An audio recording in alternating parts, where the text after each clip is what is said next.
Out of all the locomotives involved in dieselization in the United States, there is certainly none like the EMD E unit. Ranging from the E8 to the E9, this series of 6-axle locomotives was the backbone of passenger service in almost every American Class 1 for decades, with many of them surviving in the preservation to this day. As time went on, however, most of the E units still operating were transferred to commuter service, where they served numerous rail lines well for a few decades. Yet a few of these E units were briefly used for a commuter railroad, which was not known for rostering diesel locomotives in the regions which it operated. After extensive work on long-distance and commuter runs, 5 E8s would eventually find themselves briefly working for the Metro-North Railroad before being preserved.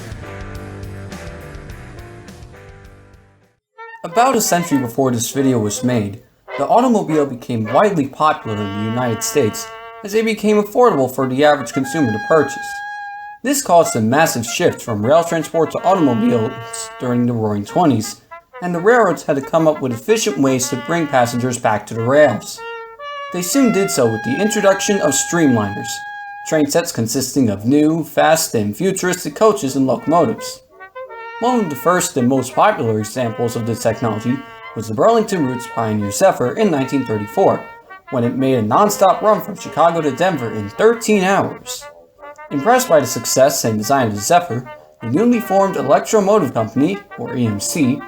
sought to design a locomotive similar to the Zephyr, but without the articulated setup, meaning the power cars are permanently attached to the coaches, so that a railroad could still attach the locomotive to any passenger train while obtaining the same smooth, streamlined look. This was accomplished with the introduction of the EA model in 1937, the first in a long line of passenger diesel locomotive designs that would come to be known as the E-Series. The E-Series would become widely successful in the next few decades as they replaced mainline steam locomotives across the nation, pulling world-renowned passenger trains at high speeds while looking as sleek as the Zephyr. The second to last model in this series would be the E8, introduced in 1949, with a total of 449 units being produced, the most common in the E-Series along with the E7.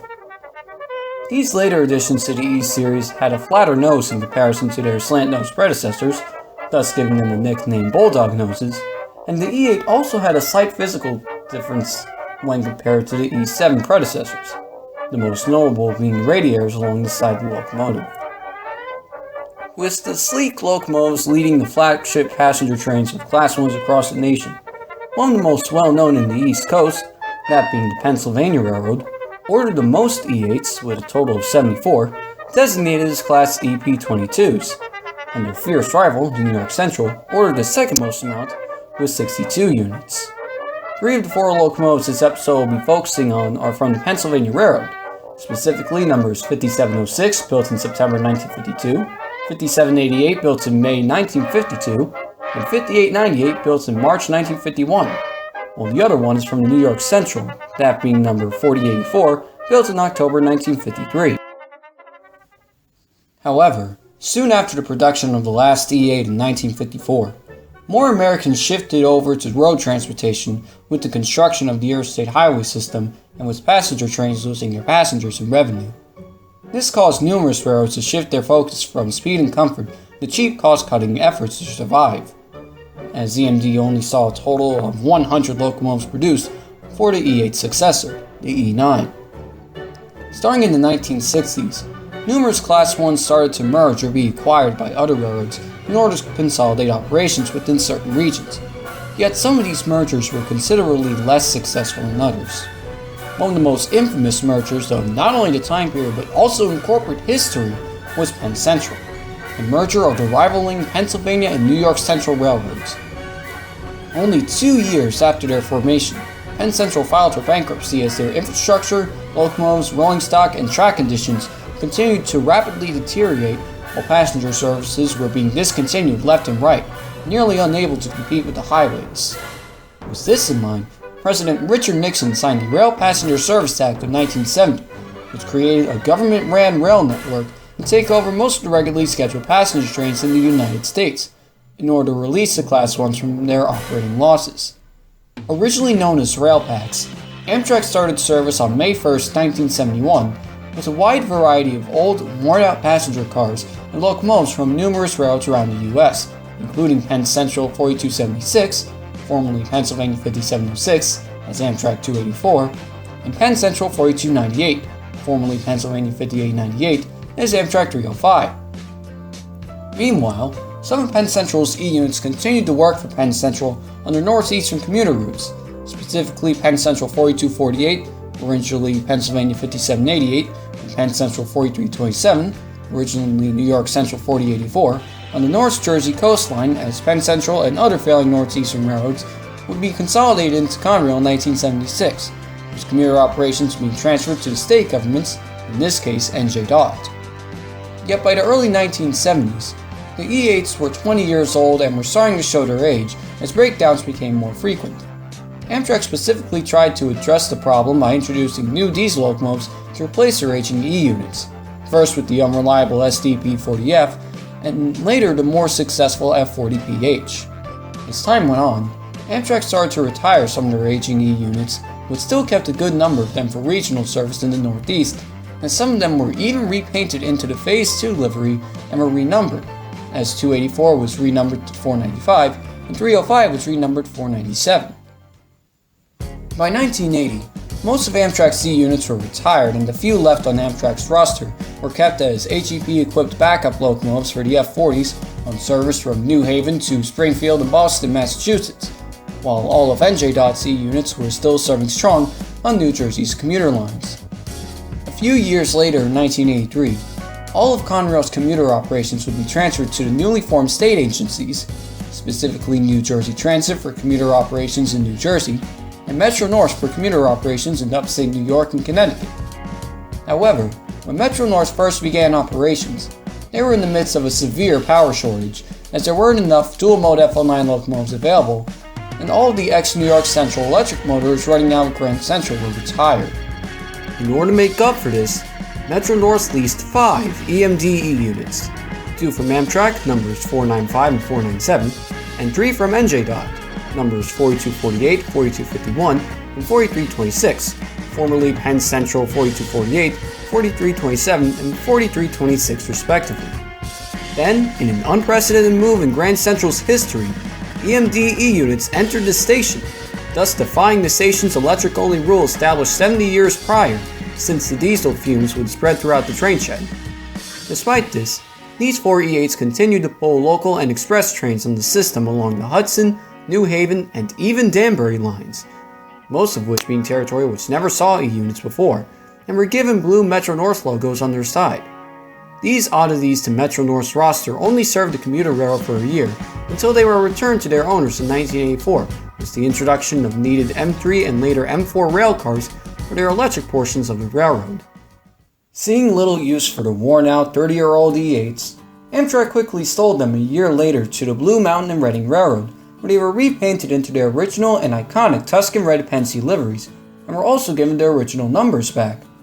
These 2 E units became the staple of the Blue Mountain and Reading and led numerous excursions in New York, New Jersey, and Pennsylvania, until the mid-1990s, as 5898 was sold to the St. Louis, Iron Mountain, and Southern in Jackson, Missouri in 1998. However, it did not run as often and its paint started to fade off and chip off,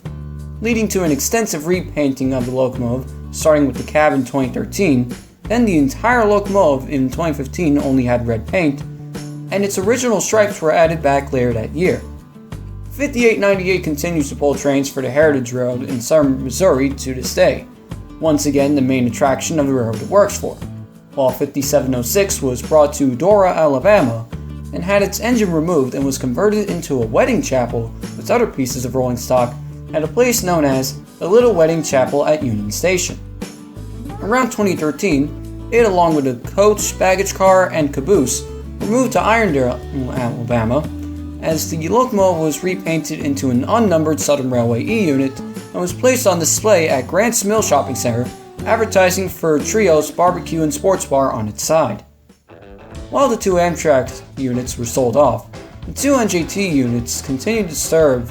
for New Jersey Transit on the North Jersey coastline, as 4248 even led the farewell to the CNJ excursion in 1985, as the last train to run on the ex-CNJ mainline between Highbridge and Phillipsburg, New Jersey. However, the NJT E8s were starting to be phased out by rebuilt GP40s, and more of these increasingly rare units were being retired. Thankfully, seeing how old and valuable the E8s were to still be in service, a good number of these NJT E units have been preserved, as 4248 along with 4323 were acquired by the United Railroad Historical Society in 1990 and were repainted into an Erie Railroad livery and renumbered 835 and 834 respectively. These two Erie E units led a number of URHX excursions mainly throughout New York on former Erie trackage until 2005, when they were restored and are currently undergoing an extensive repainting and restoration progress. Similarly, NJT 4326 was also preserved by URHS and was eventually restored with a repaint of its existing NJT livery in 2008. However, the locomotive had repainting work done again only 2 years later, with plans to paint it into Baltimore, Ohio number 98, but it was instead painted into its experimental century green paint scheme made by the New York Central in the late 60s and gained its original number back. 4083 also serves as a unique example of a certain locomotive being repainted back into an experimental livery, as it stars in photo charters for URHS at Boontown, New Jersey to this day. Lastly, 4251 went all the way down to the New Georgia Railroad near Albany, Georgia in 1987 in a Central Georgia inspired paint scheme and was renumbered 6902. The locomotive pulled the railroad's dinner train along with ex-Southern E8 6901 until it was purchased by the Tennessee Central Railway Museum near Nashville, Tennessee. It was repainted into the museum's own Louisville-Nashville-inspired livery, known as the Broadway livery. This livery was used for the museum's Broadway dinner train, as 6902 continues to pull tourists and excursion runs for the museum to this day, and is a well-known locomotive among Southern Rail fans. The history of these four E8s all show the perseverance and reliable service which each of these locomotives have put into their extensive working lives on numerous different railroads. And no matter what the condition of the current railroad they served was, they still managed to prove themselves worthy of nearly any assignment they were given, even on railroads which they weren't well known or doing unprecedented tasks. Thank you all for watching this episode of Remarkable Engines. These four E8s are noteworthy in their own right for their unique history before and after their brief yet interesting use on Metro North. Seeing how scarce the E units were by the 1980s, it was important for railway preservation groups to acquire these legends in railroading before they were all gone. Thankfully, a good number of E units survive to this day in order to preserve the legacy of one of the greatest locomotives from the golden age of American passenger railroading. Thank you again for watching, and stay tuned next time when I cover NICD 1000. If you enjoyed this video, don't forget to subscribe and like the video. Have a good day.